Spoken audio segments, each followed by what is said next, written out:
Today I want to update the world. Приветствую всех граждан нашей великой Родины. 坚持落实发展议程。 Гол асуудал нь геополитик болцоод байгааг анзаарахгүй байж болохоогүй байна.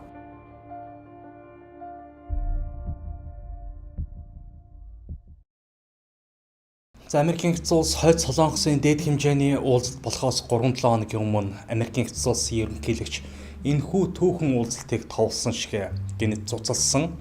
За дараа нь тэрээр бодлоо өөрчилсөн гэж мэдгдсэн байдаг. За бүгд найрамд гарчсан Солонгос ард улсын удирдагч Ким Чен Ин Америкийн хэсэг улсын төрийн нарийн бичгийн дарга Майк Помпеог Пхеньян хотноо 4-р сарын 9-нд хүлээн авч уулзсан. Удахгүй болох дээд хэмжээний уулзалтын талаар дэлгэрэнгүй ярилцсан бөгөөд сайн санааны үүднээс бүгд найрамд гарчсан Солонгос ард улсын шоронд хоригдож байсан Америкийн хэсэг улсын 3 иргэнийг суллаж байсан. Харин 5-р сарын 10-нд дээд хэмжээний уулзалтын өдөр болон уулзалтын газрыг шийдсэн байдаг. За Сингапур 6-р сарын 12-нд гэж олон нийтэд зарласан. Харин 5-р сарын 23-нд төрийн нарийн Майк Помпео Конгрессийн хууль тогтоогчдод дээд хэмжээний уулзалтын бэлтгэл ажил өндөр түвшинд явагдаж байгаа талаар мэдээлсэн байдаг. Гэвч 5-р сарын 24-нд Америкийн хэсэг улсын ерөнхийлөгч Дональд Трамп уулзалт болохгүй гэж зарласан. Зарим баримт нөхцөл байдлыг харахад хойд Солонгосын сэдв нь Трампын хүрээлж буй ойр дотны хүмүүсийн үзэл баримтлалын зөрөө үл ойлголцлын хурс тулгамдсан асуудал болоод байгааг анзаарахаар байгаа. Ингээд энэхүү Geo улс төр нэвтрүүлгээрээ та бүхэндээ энэхүү дээд хэмжээний уулзалтын бэлтгэл ажлын хөшигний цаана юу болж байсан, хэн ямар байр суурьтай байсан талаар мэдээлэл хүргье.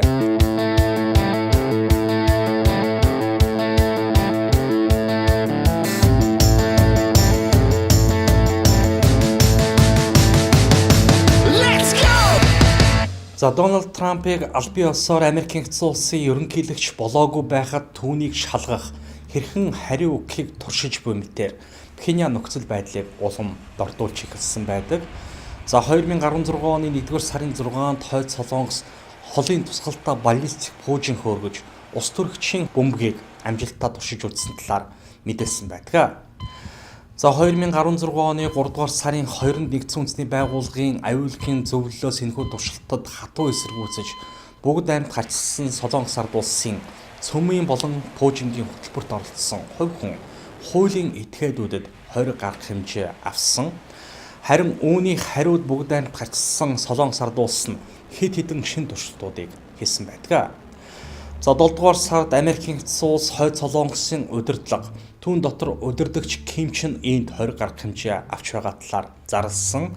За мөн Америкийн хэсэг улс өмнөд Солонгостой тохиролцсны үндсэн дээр Америкийн хэсэг улсын пуужин болон агаарын довтлохооноос хамгаалах хөдөлгөөнд хаад пуужингийн цогцлбор байршуулах шийдвэрийг зарласан байдаг. За мөн оны 10-р сард Америкийн хэсэг улсын тагнуулын төв газрын дарга Джеймс Клаппер хэлэхдээ Солонгосын хойгийг цөмийн зэвсэггүй нутаг болгох нь магадгүй боломжгүй зүйлгээд цөмийн зэвсэг нь Пхеньяны хувьд оршин тогтнох үнэлэх гэжээ. За 2017 оны 4-р сарын 15-нд Пхеньян хотноо одоогийн удирдагч Ким Чен Иний өвөө Ким Ир Сений мэндэлсний 105 жилийн ойн баярын цэргийн жагсаалын үеэр 1000 км-ийн хүрээнд хамрагдах К-05 гэсэн шинэ пуужингаа танилцуулсан байдаг. За маргааш өдөр нь энэхүү пуужингаа туршиж үзсэн боловч хөөрөө дуталгүй дэлбэрчээ. За энэ үеэр зарим сэтгүүлчид хойд Солонгосын амжилтгүй пуужингийн туршилт нь Америкийн хэсэг улсын кибер довтлохооны үр дүнд пуужингийн удирдлагын системд доголдол гарснаас болсон гэж бичиж байсан. За харин Америкийн хэсэг улсын засаг захиргаа энэ талаар сэтгүүлчдийн асуултанд хариулахдаа бидэнд нууц мэдээллийг задлах эрх байхгүй гэдэг бөгөөд нэг бол энэхүү асуултанд огт хариу өгдөггүй байсан байна. Мөн энэ өдрүүдэд хэвлэлээр Америкийн хэсэг улсын нисэх онгоц тээвэрлэгч Карл Винсон бусад дагалдах усан флотын хамтаар хойд Солонгосыг чиглэн яваа мэдээл цацагдаж эхэлсэн байдаг. Энэ нь зэвсэгт мөргөлдөөнд хүрчихвээ гэж шинжээч тухайн үед их айж балмагдж байсан. Харин Карл Винсон Солонгосын хойгт хүрч чадаагүй бөгөөд магадгүй тэнд очих зорилгогүй байсан байх. За харин 2016 оны 4-р сарын 27-нд Америкийн хэсэг улсын төрийн нарийн Rex Tillerson NPR радиод ярилцлага өгөхдөө Америкийн эцсийн улс шууд бүгд амьд гарчилсан Солонгос ард улстай яриа хэлцээр хийхэд бэлэн гэдгээ мэдгдсэн байдаг. Дараа өдөр нь тэрээр нэгдсэн үндэсний байгууллагын аюулгүй зөвлөлийн тусгай хуралдааныг тэргүүлсэн бөгөөд энэ үеэр хэлэхдээ бид дэглэмийг өөрчлөхийг зорж байгаа хэрэг биш юм аа. Бид хойд Солонгосын ард түмэнд аюул занал хийж байгаа хэрэг огт биш юм. За өнгөрсөн он жилүүдэд бид өмнөд Солонгост байршиж байсан цөмийн зэвсгээ нүүлгэн шилжүүлсэн бөгөөд хойд Солонгостой хүндэрсэн нөхцөл байдлыг эргүүлэх харилцаа хэвийн болох үүднээс нотлохоо болгож тусламжийн гараа сунгаж байсан. За бид 1995 оноос хойд Солонгос 1.3 тэрбум долларын тусцаа үзүүлсэн байдгаа гэж хэлсэн. За мөн хойд Солонгос өөрийн болон цөмийн пуужингийн хөтөлбөрүүдэд зогсоовол бид санхүүжилтийн үе таалгаа нээх болно гэсэн байдгаа. Гэсэн хэдий ч Пхеньян пуужингийн туршилтыг үргэлжлүүлсээр байсан. За 8 дугаар сарын 5-нд нэгдсэн үндэсний байгууллагын аюулгүй зөвлөл бүгд амьд гарчилсан Солонгос ард улсад шинэ маш хүнд хориг арга хэмжээ ногдуулсан бөгөөд бүх улс орнууд хойд Солонгосын нүүрс, төмөр, хар тугалаг, далайн гаралтай хоол хүнсийг худалдаа авахыг хоригдсон. За ерөнхийлөгч Трамп хойд Солонгос тухайн үед хэлэхдээ дэлхий хараахан үзээгүй гал уур хилэнг үзнэ гэж сүрдүүлсэн байдаг. They will be met with fire and fury like the world has never seen. За хариуд нь хойд Солонгос шинэ пуужин хөөргөх газар доорох цөмийн дэлбэрэлт хийсэн байдаг. За хойд Солонгосын сур тухуулга Америкийн эцсийн улсын төрөмгийлэл ихсэж дайныг өдөөж байгаагээд бүгд амьд гарчилсан Солонгос ард улс нь хизээж бууж өгөхгүй гэдгийг мэдэгдэж байсан. Харин 2017 оны 9-р сарын 19-нд нэгдсэн үндэсний байгууллагын ерөнхийлөгчийн ассамблеийн чуулганы хуралдаанд оролцсон ерөнхийлөгч Трамп хойд Солонгост хандаж бид та нарыг буршлах болно хэмээгээд Америкийн эцсийн улс өөрийгөө болон холбоотнуудаа хамгаалах ёстой бол бид хойд Солонгосыг бүрэн устгахаас өөр аргагүй гэж Америкийн эцсийн улсын ерөнхийлөгч хэлсэн байдаг. The United States has great strength and patience. But if it is forced to defend itself or its allies, we will have no choice but to totally destroy North Korea. Харин энэ удаад Ким Чен Ын биечлэн хариу өгөхөөр тохиромжтой гэж үзсэн байдаг. Тэрээр Америкийн эцсийн улсын ерөнхийлөгчийн хэлсэн үгэнд хариу өгөхдөө галзуурсан Америк өвгнийг би халуун галаар төөнөх болно хэмээжээ. За хоёр орны харилцан бие биенээ хэвлэлээр давтж байсан үе энэ оны эхний өдрүүд хүртэл үргэлжилсэн бөгөөд улмаар хойд Солонгосын дипломат харилцааны чиглэл алгуурхан өөрчлөгдсөн. За Пхеньян өмнөд Солонгос сарын дараа болох гэж буй Пхенчханы өвлийн наадамд тамирчтай явуулах хүсэлтэй байгаагаа илэрхийлсэн байдаг. За Сеулийн зүгээс татгалзах зүйл байхгүйгээд олон улсын олимпийн хороо их баяртайгаар хүлээн авсан. Энэхүү олимпийн эмэгтэйчүүдийн хоккейн тэмцээнд Солонгосын нэгдсэн баг оролцсон.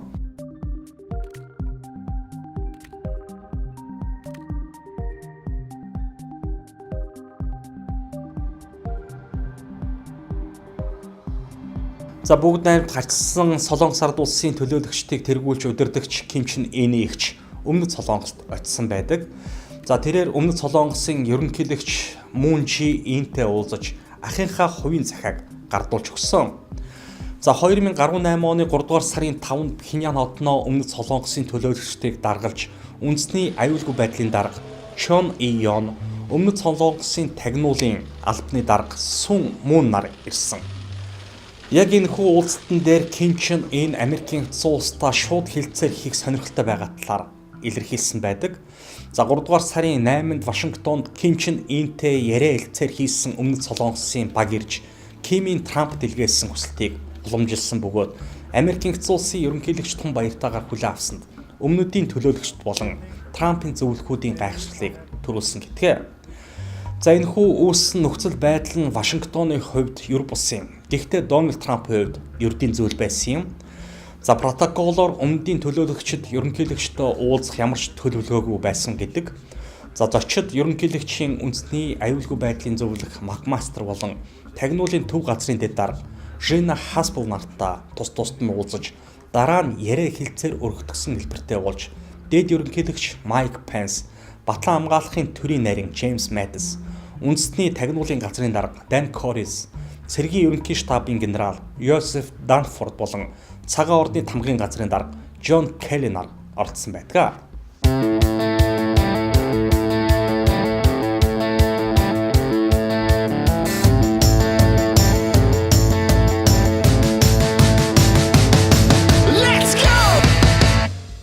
За өмнөд Солонгосын төлөөлөгчдийг цагаан ордонд байгаа гэдгийг ерөнхийлөгч мэдээд тэднийг Авал өрөөндөө урьдсан байдаг.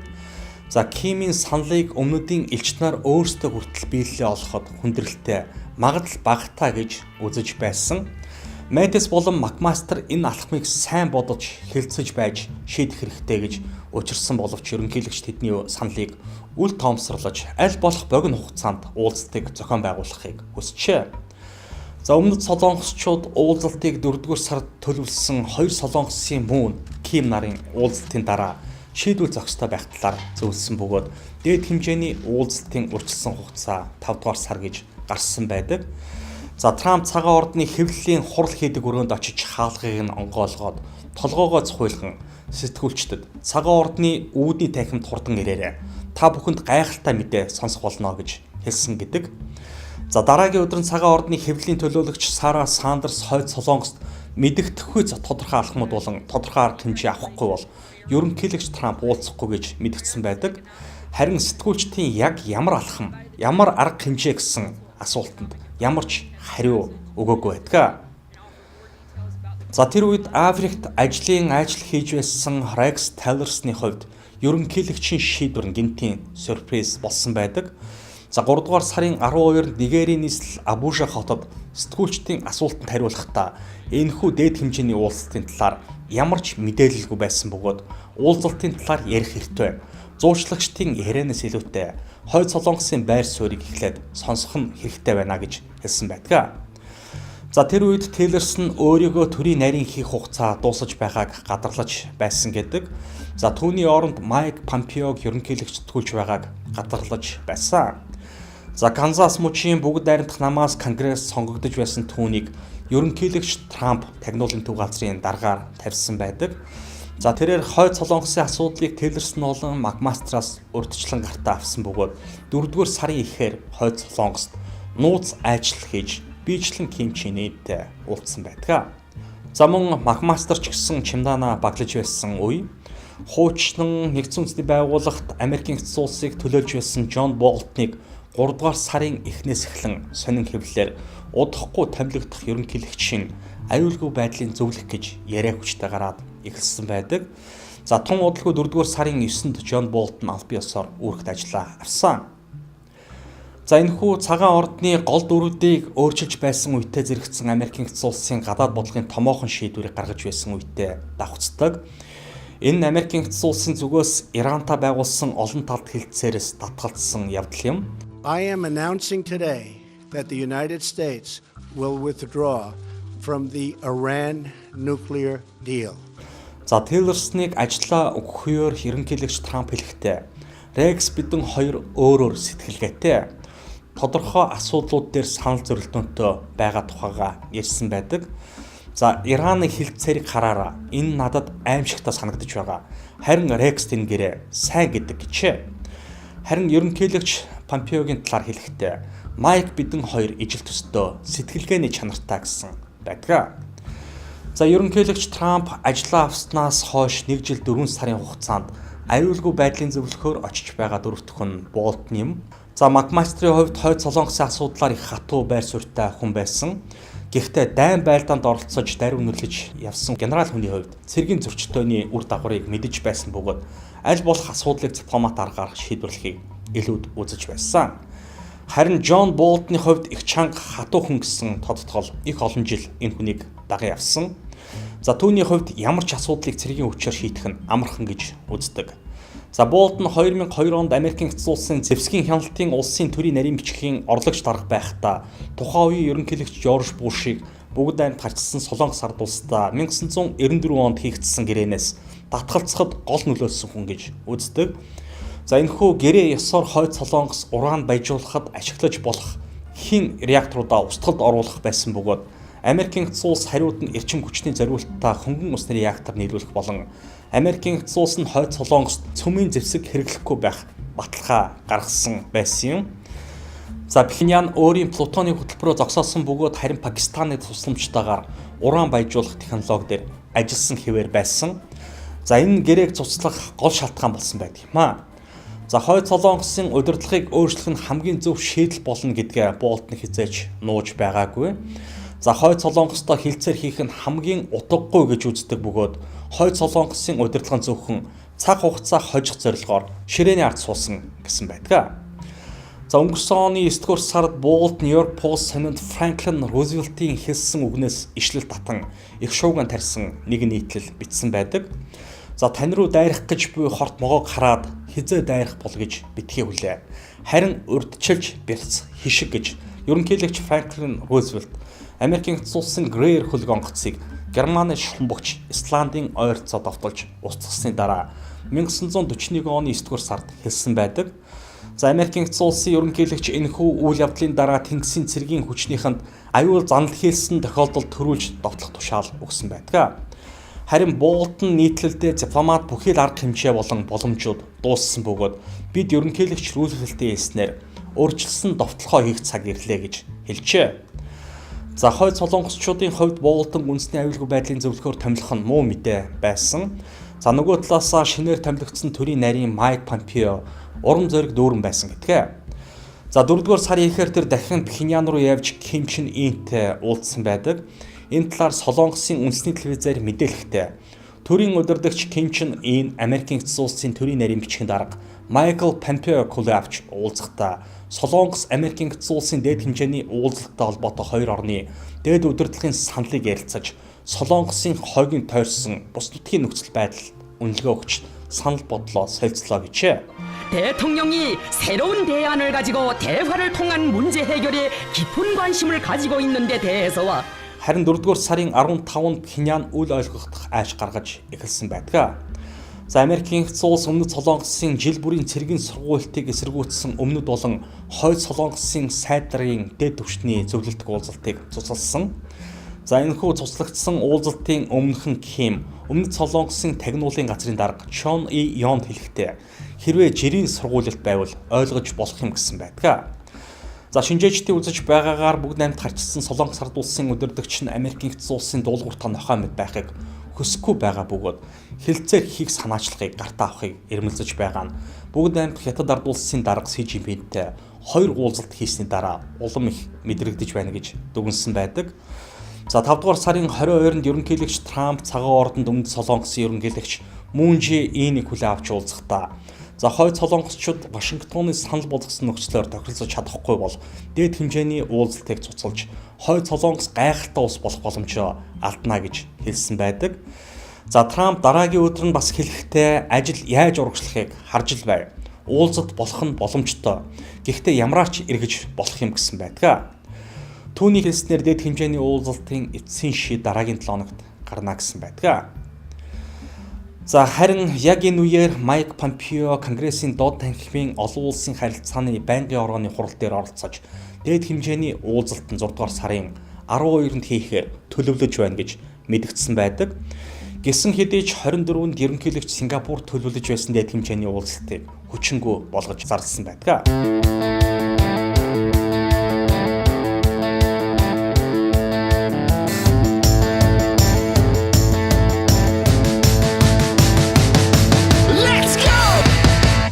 За түүний шийдвэрт ямар шалтгаанаас болсон гэдэг нь тодорхой бус байсан бөгөөд харин мунхаг бодлогогүй Хойд Солонгосын үйлдэл гэж дурдсан байдаг.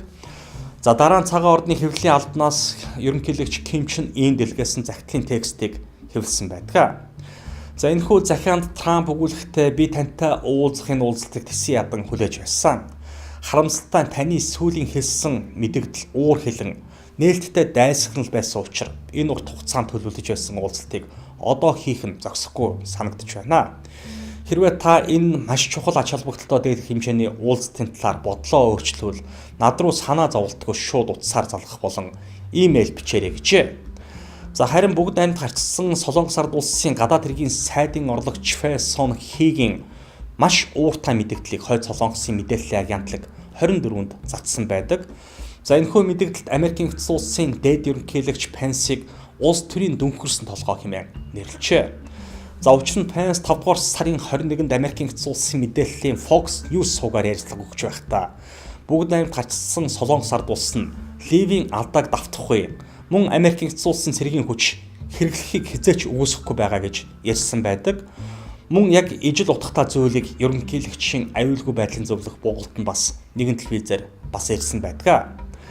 За хойд Солонгосын тал энэхүү мэдээллийг их хүн дээр тусган авсан бөгөөд харин ч манай улс Ливийн алдааг давтахгүй тулд хүчтэй айран бий болгон өөрийн улсаа болон бус нутгийг хамгаалж чадах зэвсгэлтэй гэж мэдэгдсэн. За мэдээж Ливийн удирдагч асан Муаммар Каддафийн өхлийг бүгдээр гарчсан Солонгос ард улс мартаагүй байж таараа. Харин үүний хариуд Америкийн эцэг улсын ерөнхийлөгч Трамп хэлэхдээ Америкийн эцэг улс нь Ливийн модельийг бүгдээр арчилсан Солонгос ард улсад хэрэглэнэ гэж үзэхгүй байгаа. Каддафиг засгийн эрхэнд үлдээнэ гэж анханасаа тохироогүй, харин Ким Чен Ынд амлаж байна. Тэр өөрийн эх орондоо үлдэнэ, эх орноо цааш удирдна. Түүний эх орон их баян орн болно. Түүний ард түмэн их ажилсаг ард түмэн. Хэрвээ бид гэрээ хийж чадах юм бол энэ бүхэн биелэл олно. Ким Чен Ын их баяртай байх болно хэмээч. За гэрээний нөхцөлийн хэсгээс авч үзвэл бүгд найрамд гарчсан Солонгос ард улс нь өөрийн бүх баллистик пүүжин, цөмийн хөшөө, радио идэвхт материалыг Америкийн эцэг улс руу ачуулах үүрэг хүлээж байгаа юм байна. За үүний дараа 24-нд Майк Помпео Конгрессийн доод танхимын олон улсын харилцааны байнгын хорооны хуралд мэдээлэл өгөхдөө бүгд найрамд гарчсан Солонгос ард улсын тал дээд хэмжээний уулзалтын талаар ямар ч хариу өгөхгүй байгаа талаар мэдэгдсэн. Мөн Америкийн эцэг улсын цагаан ордны тамгын газрын орлогч дарга Джон Хейгнер ахлуулсан баг бүгд найрамд гарчсан Солонгос ард улсын талдаа дээд хэмжээний уулзалтыг зохион байгуулах, зөвлөлдөх уулзалт хийхээр Сингапурт тохирсон хугацаанд ирсэн боловч хойд солонгосчууд ирээгүй.